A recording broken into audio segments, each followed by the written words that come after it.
ખેડા જિલ્લાના બસો ખાતે યોજવામાં આવેલા સનાતની હિન્દુ મેળામાં અખિલ ભારતીય સંત સમાજના અધ્યક્ષ સારસાપુરીના અધ્યક્ષ જગતગુરુ અવિચલ દેવાચાર્ય મહારાજ દ્વારા ગુજરાત સરકારને પણ ઉત્તર પ્રદેશ સરકારની જેમ ગુજરાતમાં દબાયેલા મંદિરો શોધવાની કામગીરી કરવાની જરૂર હોવાનું જણાવ્યું હતું.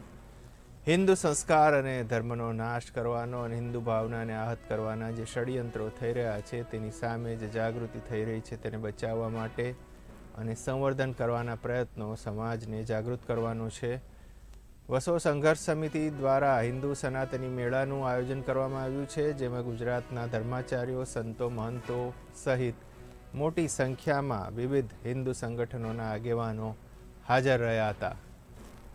વસો સંઘર્ષ સમિતિ એના દ્વારા આજે જે સનાતની મેળાનું આયોજન કર્યું છે, મુખ્ય ઉદ્દેશ તો હિન્દુ સમાજને જાગૃત કરવાનો.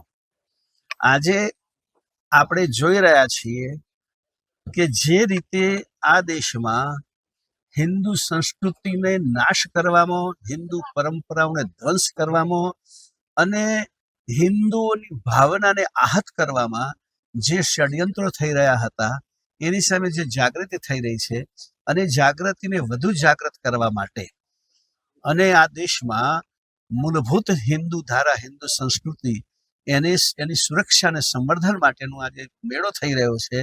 એ મેળાના આયોજનમાં ખાસ ઉદ્દેશ સમાજને જાગૃત કરવાનો છે. એ જ વાત છે કે જેમ દાખલા તરીકે અમદાવાદની વાત કરીએ આપણે કે બીજા શહેરોની વાત કરીએ, જ્યાં જ્યાં આ અમુક લોકોની વસ્તી વધવા માંડી ત્યારે એમાંથી હિન્દુઓ પલાયન થઈ નીકળી ગયા. તો એક સ્વાભાવિક જ્યાં પણ હિન્દુનો મોહલ્લો હશે તો નાનું મંદિર તો હોય જ. તો એ બધી વસ્તીઓમાં પણ મંદિરો હતા. સરકારે શોધ કરવી જોઈએ અને એ મંદિરોને મુક્ત કરવા જોઈએ, જેમ ઉત્તર ભારતમાં થાય છે એ વાત અહીંયા પણ હોવી જરૂરી છે.